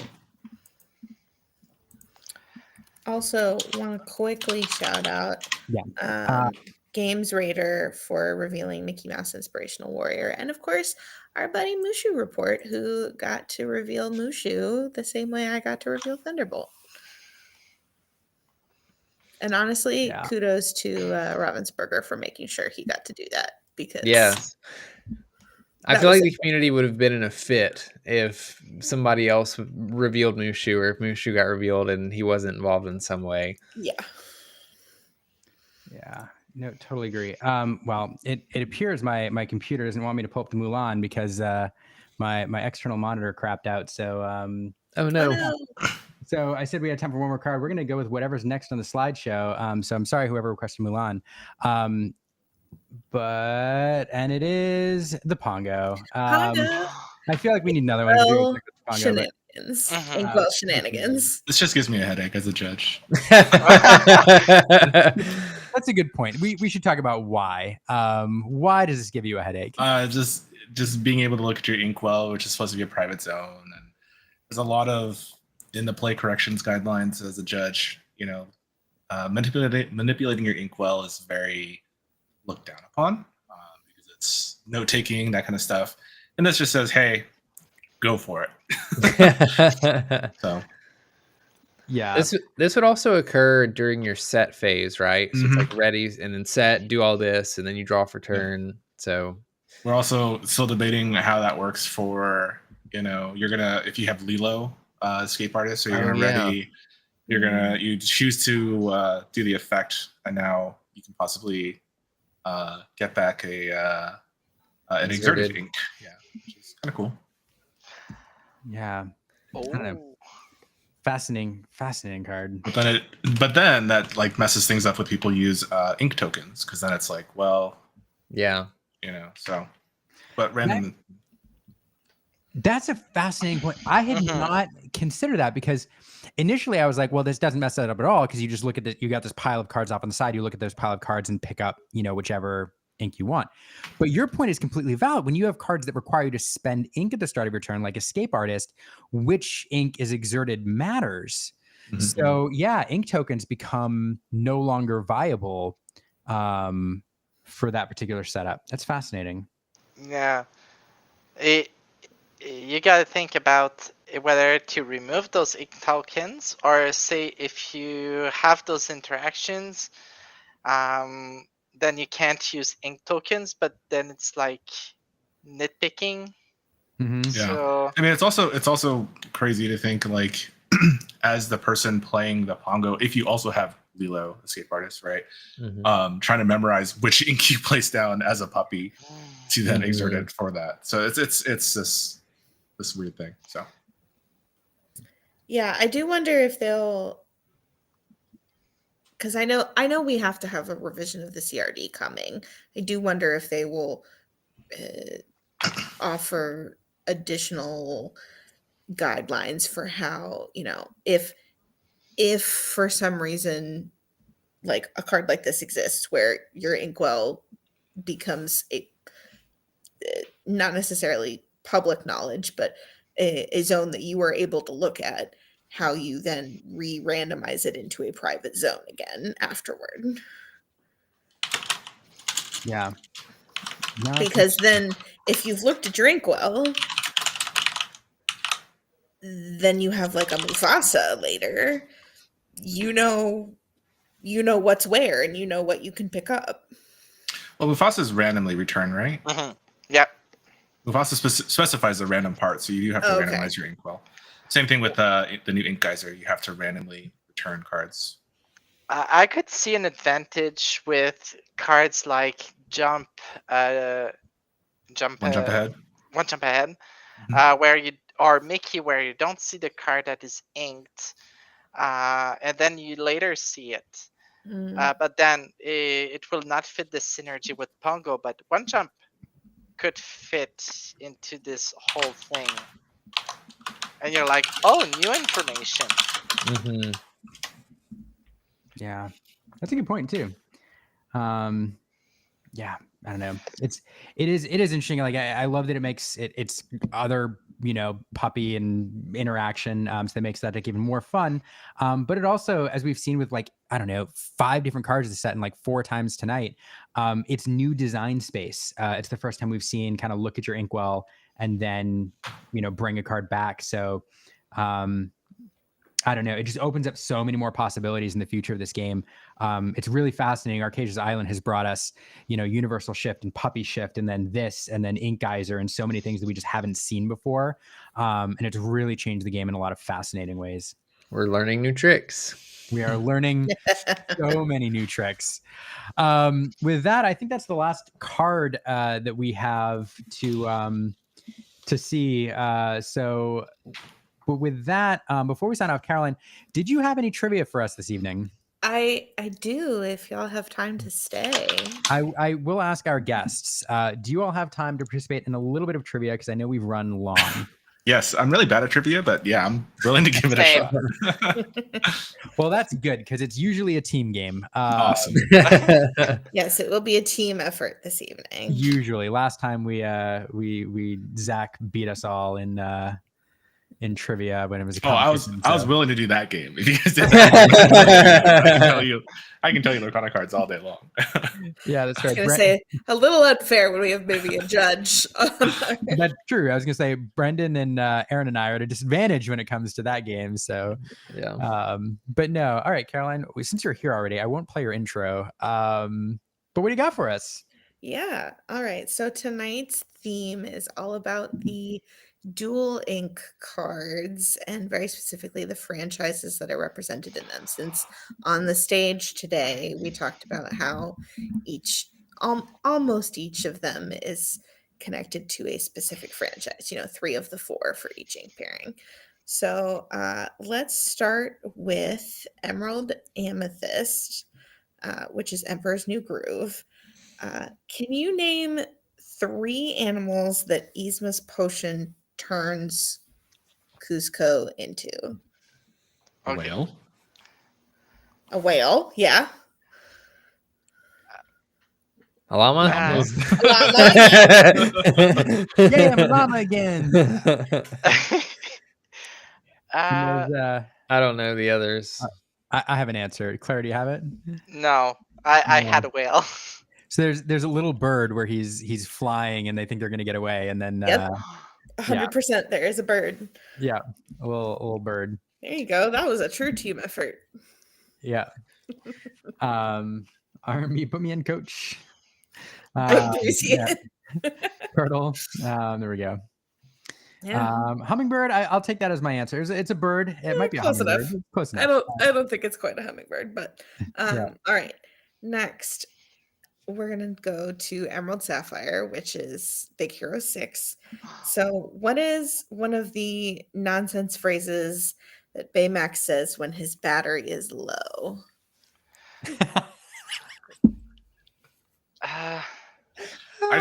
So funny thing is I tried to get my daughter to watch Big Hero 6 tonight. I'm getting into Disney movies. She's 5. We watched Lion King yesterday. Nice. And, Brutal. Yeah, well, she wanted to. She had the storybook, and we're like, well, you want to know what the whole story is. And tonight we watched Lilo and Stitch. Yeah. Excellent choice. Big Hero 6 tackles some very grown-up themes. It's true. It might be a little early, but Lilo and Stitch also does and is an excellent choice. So Yeah. Anyone know anything Baymax I says? can't remember. I watched this movie like a month ago and I don't remember. I think Liam's got one. I just remember it's not necessarily only when battery is slow. It's like wow. But it's like slow motion. Yeah. Like Harry baby. Harry baby. That is definitely one of the answers I was looking for. It's Marie here. There's also the one that's we jumped out a window. Yeah. Window. Low battery. Excellent. All right. I'll give Liam that one for sure. Yeah, shout out to Chris from Questing for Lore in the chat with Harry Baby as well. But that song or that line lives rent free in my brain. So all right. So we talked about Thunderbolt earlier, the Amber Sapphire theme obviously being 101 Dalmatians. Name 3 puppies that Thunderbolt can shift onto. They have to be named puppies. Dalmatian puppy does not count. I got this one. I have all 3, but you go for it. Okay. Can I say Pepper? Yeah. Yeah. Yeah. Okay. Said one. Lucky. Yes. Oh, that's the one I was thinking of. It was like on the edge of my tongue. I couldn't think. I couldn't get it. One more. And I got the last one too. If anyone wants it though. I'm deferring to you two. It's Rolly. Rolly is one as well. Do you have more? Because there are more. Oh gosh. Patch. Patch. Yeah, there that's he a good is. one. Yeah. And then Freckles was also just revealed a while before we got on stream today. Wait, really? Yeah. I looked this up. I miss Freckles. Yeah, me too. Makes me sad. All right. Revealed by our friends at Smorkana. Oh, Smorkana. Well, congrats, Smorkana. What a delightful card to have revealed. Yeah. Kudos to them. Good job on the puppies, though. Y'all were quick on that one. Yeah, good job, everybody. Brandon's like, yeah, go team.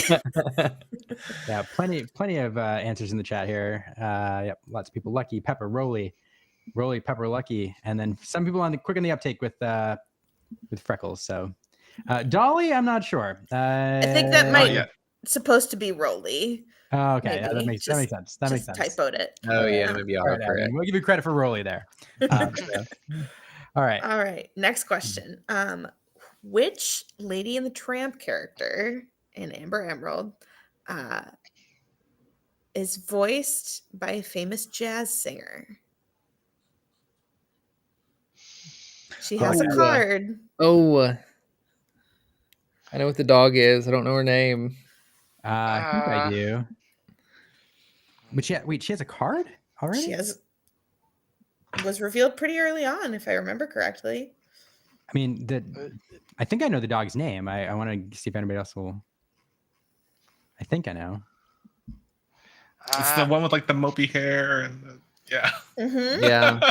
Isn't I would try Lady, but no. It's not Lady. Some folks in the chat are saying the singer's name, Peggy Lee. Yes. Yeah, it's Can I? You want me to guess? Go for it. It's Trixie, right? No, it is not Trixie. Oh, okay. Well, oh, ever seen Peggy Lee? I'm trying. I can see the card in my head. I can too. I just don't know her name. I can see the character because she sings the song, right? Yes, she sings "He's a Tramp." Yeah. Oh dear. I don't know. Why Trixie Dolly? Chat, save us. I was saying Peg. Everybody's saying Peg, yeah, but that's the singer, right?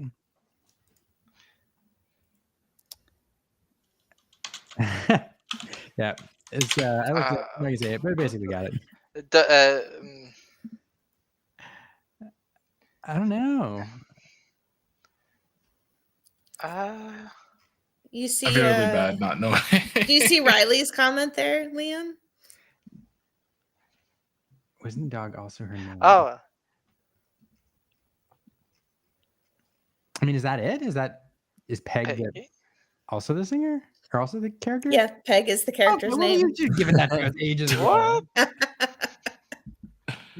Okay, so the singer is the voice is the same name as the character? Which is why I didn't say the singer's name. All right. Yes. All right. So Peggy Lee is the singer. Peg is what they call her character. Where is Trixie from? Where did I get that from? Couldn't tell you. I gotta look it up. All right. Well, only Trixie that comes to mind for me is the Triceratops in Toy Story 3. Sure. All right. Well, I don't know. Your fifth and final question this evening. Name each of the Madrigal family. Okay. I want to say Mirabel, Isabella. Luisa, yep. Okay. Bruno. So that's the three sisters. Bruno. Dolores. Dolores Antonio. Camilo. Yep. So that's all the grandkids. Peppa. You got Peppa. Julieta. Abuela. Yeah. Abuela's name is. I just recall her as Abuela. She's called like that from. Abuelita. On her card, she has her name. There's also Augustine. Yeah, there's Agustine. Oh, I can see her card because she's Alma.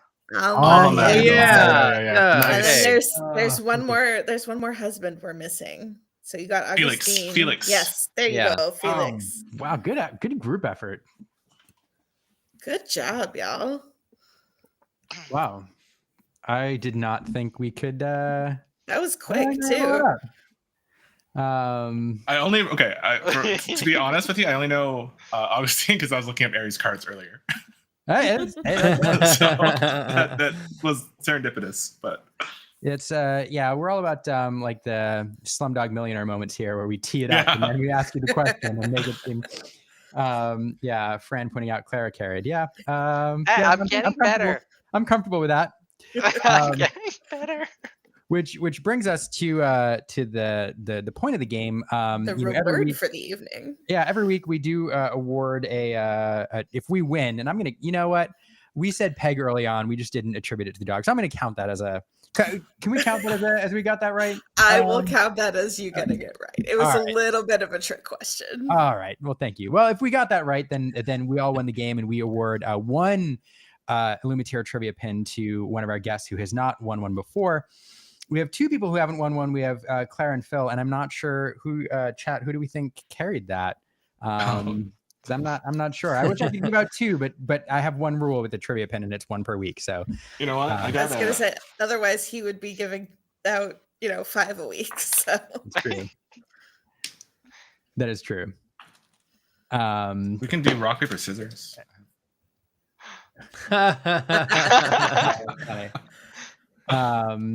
That's true. We do have a vote for Clara carrying in the chat. So you know what? Here's the other beautiful thing about our show. Everybody's always welcome back every single week to compete again.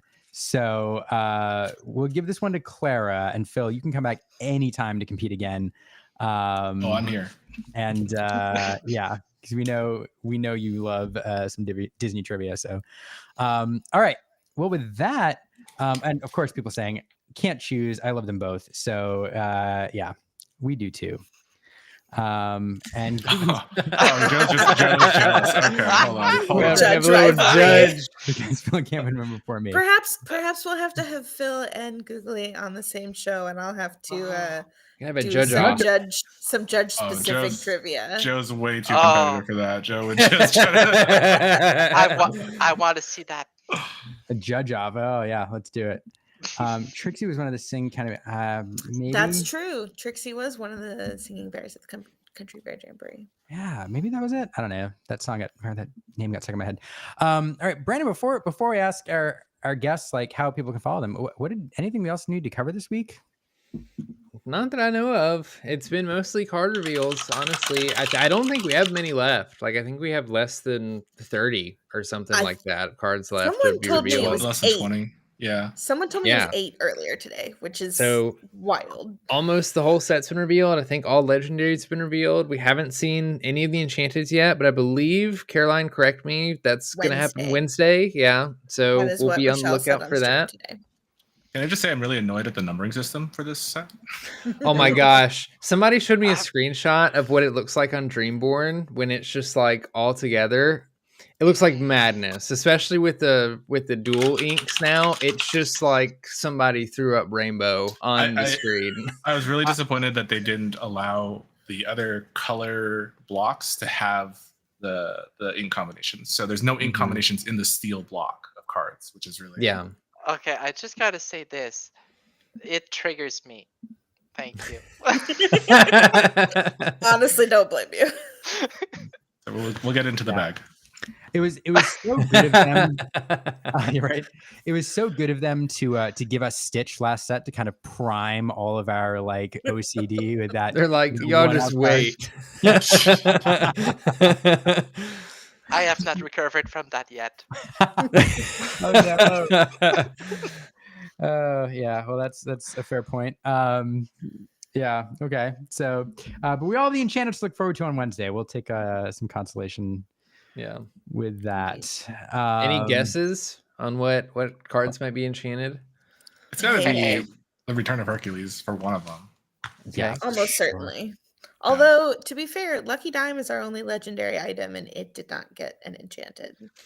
So... Finders Keepers did though, and Yeah, You're Welcome got an enchanted as well. Mm-hmm. I mean, That's true though. That's true though. Good point, though. Just because it's legendary doesn't mean it has to be. It's gonna be Sapphire Coil. Sapphire Coil. Would we be surprised if it was all the dual colors? I can't. Does it? I think at least I one. was Like, gonna say, there's I think definitely too going to many. be. There's like 60, I would imagine there's right? at least 6 that are dual inks. Like the Universal Shift Baymax would be cool. Yes. Yeah, that'd be an Yeah. awesome one. Yeah. Yes, I want Happy Tamatoa as an enchanted. Yeah. I agree with Joe. Hey would be amazing. Hey, Please. it would be fantastic. Mushu, maybe. Mushu would be a would- crazy enchanted. Would be insane. Oh, and Mushu, or yeah, at least I like give me do the Mulan, circle. right? Yeah, I would say lady. Yeah. Maybe, Oh yeah, the dual color one. Yeah, the dual color lady, and I do think Bolt will also probably get one, especially considering he love was the Bolt to have poster one. character Yeah. for this set. And can we also vote for that Donald? I mean, I want to see what that Donald is That like. is a cool, yeah. Another Donald enchanted. Come on. This one's cool. No, it's true. It's true. Yeah, that's true. Food fight Donald. Oh, I mean, do we have any other besides the food fight one? Wasn't it Not Again? And then Pie Singer? Yeah, Pie Slinger. Pie Slinger was. And then Not Again, the one from England. Yeah. There's a Rise. I don't know. There's so many good options. There's so many good options, especially now that we don't have. Not that I hate like enchanted locations, but you know, taking them out definitely opens some doors. Yeah, open some doors. With that, let's ask both our guys. Clara, how can people follow you and what you're doing and your Lorcana journey? Yeah, so if you want to follow my journey in the deck crafting, also rating spicy deck tech, watching me comment on anything, I appear on many spaces. Like, people invite me, so you can see me on many spaces. Or on my stream, I will try to get consistent more and more. Questing Queen TCG on Twitch, on YouTube, Instagram, and soon on Blue Sky. That's awesome. And definitely follow Clara. Again, extraordinary deck builder and player. So always fun to see what innovations you're bringing to bear. Thanks for joining us. And Phil, please tell people how they can follow you, because there are, again, select few people who have set themselves apart as rules experts. The ones that always come to mind are you and Googly. So if people have questions about the rules, how can they follow you and get in contact with you? I'm on x.com as IEE_Phil. I'm also on Blue Sky as Judge Phil, YouTube as Judge Phil, I believe, or IE_Phil. And then if you're looking for games in Southern California, I also run the IE Enchanted community. It's like a huge map of just games you can find all over the place, weekly, set champs, all that stuff. And you can go to ie-enchanted.com. Oh yeah, and Fran said I'm also on Instagram now, IE_Phil as well. Yeah. That's awesome. Another great person to follow. And lastly, Caroline, how can people follow you? Yeah, you can follow me at Lorcana Bell on Twitter, at Lorcana.Bell on Instagram. I'm spending most of my time on Discord these days because life is crazy and I am moving and selling my house and all of that fun stuff. So I'm the community admin for Love to Lore, which is a community for marginalized gender players. We have private chats every time that there are events, and like when Clara has been competing at DLCs and stuff, we're always like cheering for her, talking about how awesome it is to see her on stream. I'm also your friendly neighborhood admin for the Illuminateers Discord. So if you're not in there yet, Liam just dropped the link in the chat. Make sure you get in there. It's a great place to talk deck tech and ask questions ahead of these streams and hang out with some pretty cool people. Yeah. Well, with that, Brandon, anything we missed? I don't think so. I think that about covers it. All right. Well, with that, thanks everybody for watching. We've been here 2 hours. Whatever platform you're watching on, we appreciate any likes, subscribe, follows. We'll be back here next Monday at 8 o'clock.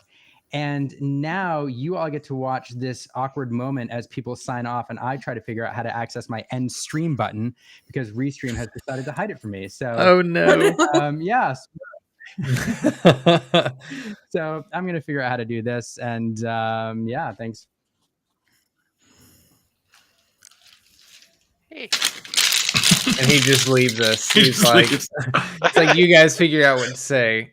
It doesn't like give anybody else the end stream option. No, I'm just looking. It doesn't give me an end stream option. Yeah, I don't know. We're going all night.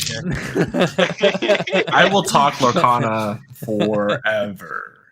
Okay, so we just gotta fill in the void for how many hours? I don't know how this. I don't know how to. I'm not good at damping, but I'll do the it. end stream button is. You're just gonna have to like shut off your computer, and like that's just gonna be the end of the stream. He's gone again. He keeps like entering and coming back. I'm like, if I refresh the page, maybe it'll appear. Is it on your external monitor that has died?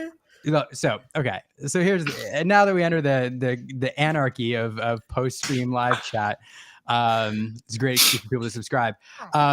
My laptop monitor is frozen. My external monitor is working. On my laptop, I can see the end stream button. On my external monitor, which is mirroring, I can't. It's crazy. Okay, well, go to can you end mirroring? Well, my screen is frozen. That's the problem. Yeah. Oh no. Can you like go to where it should be on the monitor and just like click and pray? Sure. Oh no.